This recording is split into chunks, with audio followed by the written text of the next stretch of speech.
Hello guys, I hope आप सभी बहुत बढ़िया होंगे और ग्रेटनेस की ओर एक कदम चलने के लिए तैयार होंगे। आज हम जिस फेलियर की बात करने जा रहे हैं उनके बारे में आई एम श्योर कि आपने सुना ज़रूर होगा। इन पर एक मूवी भी बनी हुई है जिसमें उनका रोल विल स्मिथ ने किया हुआ है, परस्यूट ऑफ हैप्पीनेस। ये एक अमेरिकन इन्वेस्टर, बिजनेसमैन और मोटिवेशनल स्पीकर हैं। इनकी नेटवर्थ अराउंड $60 मिलियन की है और ये एक सेल्फ मेड बिलियनियर हैं और इनकी जर्नी से हम लोग बहुत कुछ सीख सकते हैं। So without any further delay let's get started. Chris Gardner को बचपन से ही पिता का प्यार नहीं मिला और उनके स्टेप डैड उन्हें हमेशा तंग किया करते थे। ये मैं आपको कहानी की शुरुआत में क्यों बता रहा हूँ वो आपको थोड़ी देर में समझ में आ जाएगा। उन्होंने 4 साल तक यूएस नेवी में सर्व किया, फिर वो सैन फ्रांसिस्को चले गए। वहाँ उन्होंने मेडिसिन में करियर बनाने की कोशिश की। उनकी फाइनेंशियल कंडीशन काफ़ी वीक होते जा रही थी।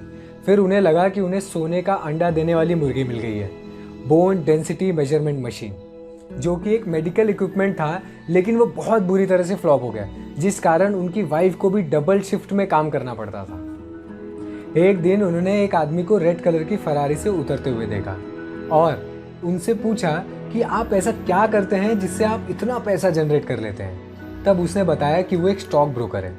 फिर उन्होंने तुरंत ही एक जगह पर बहुत मेहनत से इंटर्नशिप के लिए अप्लाई किया और दुख की बात यह है कि काफ़ी लोग उस इंटर्नशिप में इंटर्न बनने वाले थे, बट उसमें से सिर्फ एक को ही परमानेंट जॉब मिलती और वो इंटर्नशिप अनपेड थी। जब उनकी वाइफ को ये सारी चीज़ें पता चली तो उनकी वाइफ ऑलरेडी इन सारी फाइनेंशियल कंडीशन से बहुत फ्रस्ट्रेटेड थी। तो अच्छी अपॉर्चुनिटी मिलते ही उन्होंने क्रिस को छोड़ने का फैसला किया। लेकिन क्रिस चाहते थे कि उनका बेटा किसी भी सिचुएशन में उनके पास रहे। उनका रीज़न शायद अब आप समझ पा रहे होंगे, क्योंकि उन्हें बचपन से फादर का प्यार नहीं मिला था, लेकिन वो ये चाहते थे कि वो अपने बेटे को ये कभी ना महसूस होने दें। बड़ी मुश्किल से उन्हें इंटरव्यू का टाइम दिया गया, लेकिन इंटरव्यू से एक दिन पहले ही वो अपने घर पर जब पेंट कर रहे थे तभी पुलिस ने उन्हें पार्किंग टिकट्स की पेमेंट ना करने के कारण अरेस्ट कर लिया। दूसरे दिन इंटरव्यू के लिए वो पूरे शरीर पर पेंट लगा हुआ बिना शर्ट पहने हुए इंटरव्यू देने गए। वहाँ उनसे सवाल पूछे गए, उनमें से एक बहुत ही इंटरेस्टिंग है जो मैं आपके साथ शेयर करना चाहता हूँ। इंटरव्यूअर ने उनसे पूछा कि आप ऐसा इमेजिन करो कि अब आप इंटरव्यू ले रहे हैं और कोई एक बंदा आया है जो बिना शर्ट के है और फिर भी आपने उसे सेलेक्ट कर लिया, तो क्या रीजंस होंगे जिन कारण से आपने उन्हें सेलेक्ट किया है। तो यहाँ पर आपको एक बहुत अच्छी चीज़ सीखने को मिलेगी कि अच्छा और पॉजिटिव पर्सपेक्टिव असल में होता क्या है। तो क्रिस ने जवाब दिया कि उस बंदे के पास शर्ट ज़रूरी नहीं थी, लेकिन शायद उसने बहुत अच्छी पैंट पहनी हो।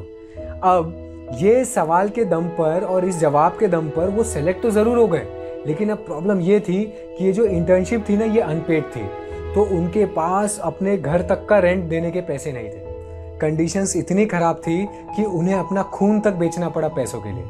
अब उन्होंने जगह जगह धक्के खाए, यहाँ तक कि उन्होंने अपने बेटे को टॉयलेट में लेकर भी सोना पड़ा, लेकिन उनकी ये मेहनत सफल हुई। उन्हें उस कंपनी में परमानेंट जॉब मिला। फिर उन्होंने वहाँ काम सीखा और खुद की कंपनी शुरू की जिसका नाम रखा गार्डनर रिच एंड को। अब 34 साल की उम्र में वो एक मिलियनर बन गए। फिर 5 साल बाद उन्होंने मोटिवेशनल स्पीकिंग शुरू किया। उनके स्ट्रगलिंग टाइम की एक बहुत अच्छा सीन है जो मैं आप सभी से शेयर करना चाहता हूँ।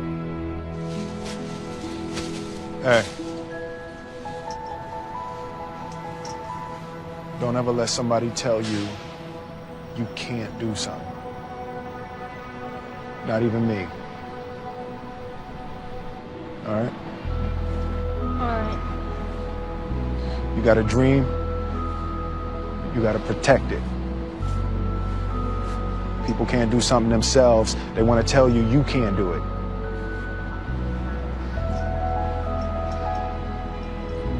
You want something, go get it. Period. इनकी लाइफ से सीखने के लिए तो बहुत कुछ है, लेकिन कुछ इंपॉर्टेंट पॉइंट्स है जो मैं आप सभी के साथ शेयर करना चाहता हूँ। कई लोग जब उनके साथ बुरा व्यवहार होता है या सिचुएशंस उनके अकॉर्डिंग नहीं होती हैं तो वो लोग सिचुएशंस को लेकर स्केप्टिक हो जाते हैं, लेकिन उनके बजाय हमें उनका इस्तेमाल करना चाहिए और उन्हें और बेहतर करना चाहिए। फॉर एग्जाम्पल, क्रिस को बचपन में पिता का प्यार नहीं मिला, तो उन्होंने इसको अपना गोल बना लिया कि कुछ भी सिचुएशन रहे मैं अपने बेटे को पूरा प्यार दूंगा। कई बार लाइफ में ऐसा होगा कि आपको लगने लगेगा कि अब सब कुछ सही हो गया है, सब बढ़िया है, परफेक्ट है, लेकिन कुछ ना कुछ ऐसा होगा जिसमें आपका पूरी सिचुएशन फ्लिप हो जाएगी। लेकिन वहाँ से बाहर निकलना है, वहाँ हार नहीं माननी है, बल्कि और ज़्यादा फोर्स लगाकर आगे बढ़ना है। ऐसा ही किस के इंटरव्यू के समय हुआ। उन्हें लगा कि सब कुछ सही हो रहा है, अब मैं इंटरव्यू दूंगा और ठीक हो जाऊंगा, लेकिन एक रात पहले ही उन्हें पुलिस उठा कर लेकर चली गई। लेकिन ऐसी सिचुएशन में उन्होंने और जोर लगाया और पुश किया और अच्छे से इंटरव्यू दिया। तो हमेशा याद रखें, कठिन सिचुएशन हो या अच्छी सिचुएशन, ये चेंज होती रहेंगी, लेकिन आपको अपने ड्रीम पे लगातार फोकस बना के रखना है, उससे आपको डिस्ट्रैक्ट नहीं होना है। और सबसे इम्पॉर्टेंट है ड्रीम बिग। आप किसी को भी किसी भी परिस्थिति में रख दीजिए, अगर वो बड़ा सोच रहा है तो वो डेफिनेटली बड़ा बनेगा। जैसे उनके पास रेंट के भी पैसे नहीं थे एक टाइम पे, तब उन्होंने सोच लिया था कि मैं इस रेड कलर की फरारी में लूँगा, एंड गेस व्हाट, उन्होंने माइकल जॉर्डन की रेड कलर की फरारी खरीद ली। और हाँ, आपको जब लगे कि आपके लाइफ में सब कुछ अब ठीक है और आपके पास सफिशिएंट चीज़ें आ चुकी है, तो आप दूसरों की मदद ज़रूर करें, क्योंकि वो एक न एक दिन वो होमलेस थे। तब उन्होंने एक कैंपेन चलाई जिसमें वो होमलेस पीपल को सपोर्ट करते थे, क्योंकि शायद उन्हें उतना अच्छा सपोर्ट नहीं मिला, उन्हें गाइडेंस की कमी थी, तो उन्होंने मोटिवेशनल स्पीकर बनने का तय किया। और पिता की प्यार की कमी थी, तो वो एक बहुत अच्छे पिता बने। आई होप कि आपने इस फेलियर से बहुत कुछ सीखा होगा। एक कोट है जो मुझे इनका बहुत पसंद है, I was homeless but not hopeless, I knew a better day was coming. आप अपने वैल्यूएबल सजेशंस मुझे इंस्टाग्राम पर दे सकते हैं, और डेली 1 मिनट विजडम के लिए मुझे टिकटॉक और फेसबुक पर फॉलो करें। मिलते हैं नेक्स्ट वीक किसी और फेलियर के साथ। तब तक के लिए stay tuned and let's make the greatness common.